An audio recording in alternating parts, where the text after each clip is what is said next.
మళ్ళీ ఏం చేశావు? మా అన్నయ్య ధర్మరాజు కనసాగి చేశాడు. ఆయన వల్ల ఆ పత్ని వృక్షాన్ని బెదిరించేవాడు అర్థం చేసుకున్నప్పుడే అజ్ఞాతవాసం ఉంది కనుక, లేకంటే తీసుకున్నప్పుడు మట్టు పెట్టేసేవాడిని. అంటే అన్నగారి మాటికే కట్టుబడి ఉన్నారు కానీ వాళ్ళు అపనిందల పాలు అవుతుంటే వాళ్ళని మాత్రం పట్టించుకోరా? మిమ్మల్ని ఏమని పెళ్లి చేసుకున్నాను ఆపోతుంది ఒకటే కష్టాలే. మిమ్మల్ని ఏమని పెళ్లి చేసుకున్నాను ఆపోతుంది ఒకటే కష్టములు కదా. నుంచి వచ్చి కూర్చున్నావు మాకు 5 మందికి మాకు పట్టినావు. అయ్యో అప్పుడు పట్టినావు మాకు ఇళ్ళ వదల దరిద్రము నాదా. నీ ఓట్లమరింత మేము వల్ల ఓ నాదా కష్టాలు మరి చూసి కూడా పెళ్లి చేసుకున్నావు. అన్నగారి మాట కట్టుబడి ఉన్నావు. ఎప్పుడైతే వివాహం చేసుకున్నామా 5 మంది మా కన్నదమ్మలు కుదరకుండా చేస్తుంది కాదు. వాళ్ళు 100 మంది మగవారు, నేను ఆడదాన్ని ఆపలను. నీతోనే అయిపోయి మాకు రాజ్యమే నా చేతులు మాకు కూడా అయిపోయిందిరా. ఎంత సుకుమారం ఎవరు చెప్పుకోవాలా? నేను మగవాడు, నేను ఆడదాను. అవునా? నేను కూడా అవునా? నాదా నువ్వు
Oh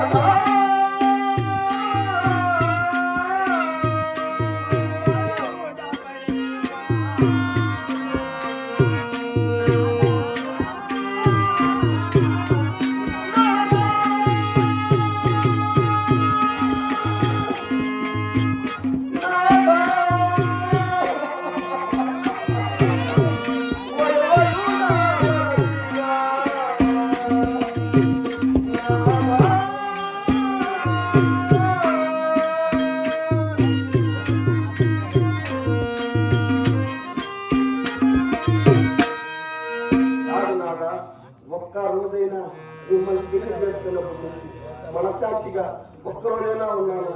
అంటే కష్టాలు వస్తే ఏడ్చండి.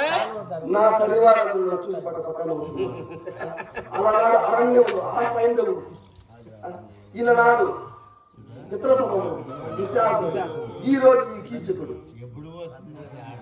మరి కష్టాలు వచ్చానంటే దుఃఖిస్తారా? నీవే కష్టాలు పడ్డావా?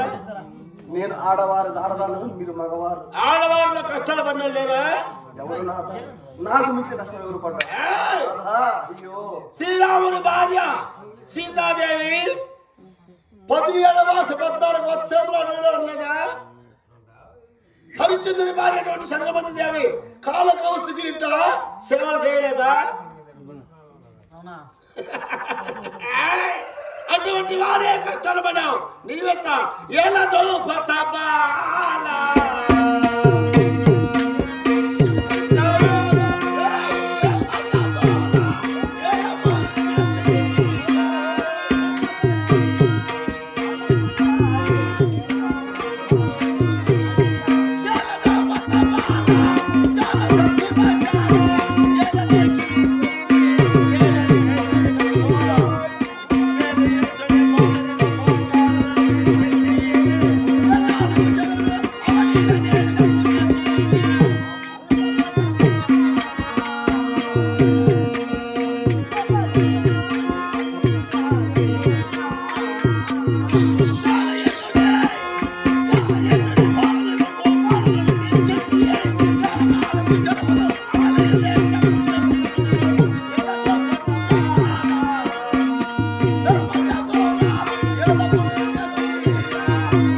బతకలేదా? అటువంటి వారిని బతికావు నువ్వు మాని చేస్తావా? ఒకవేళ మా అన్న చూడమానను కదా, జోదం ఎందుకు ఆడవాలి? ఆడి ఎందుకు ఓడవాలి? మీరు ఆడలేదు, మీరు ఓడలేదు. చూడవే ఒక మాసము దాయలోడి నా ఎట్టి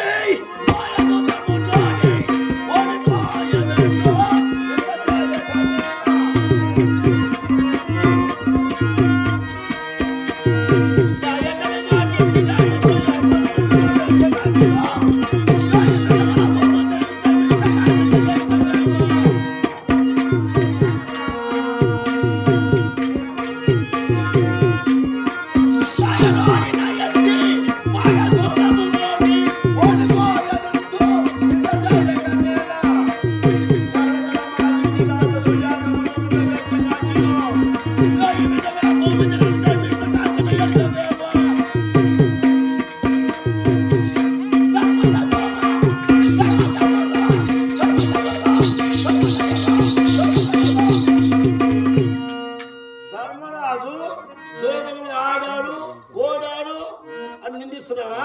లేదా? అటువంటి ధర్మరాజు ఏం చేశాడు? రాజు శ్రీయాగంలో రాజు గెలిచి మేము రాజు శ్రీయాగానికి ధనం తెచ్చారా? తెచ్చి రాజు చేసాము. గొప్పగానే చేశారు. చేస్తే కదా చేసి మళ్ళీ అపనిందల పాలకమ్మ అటువంటి అటువంటి అపనిందల పాలకమ్మన్నారు.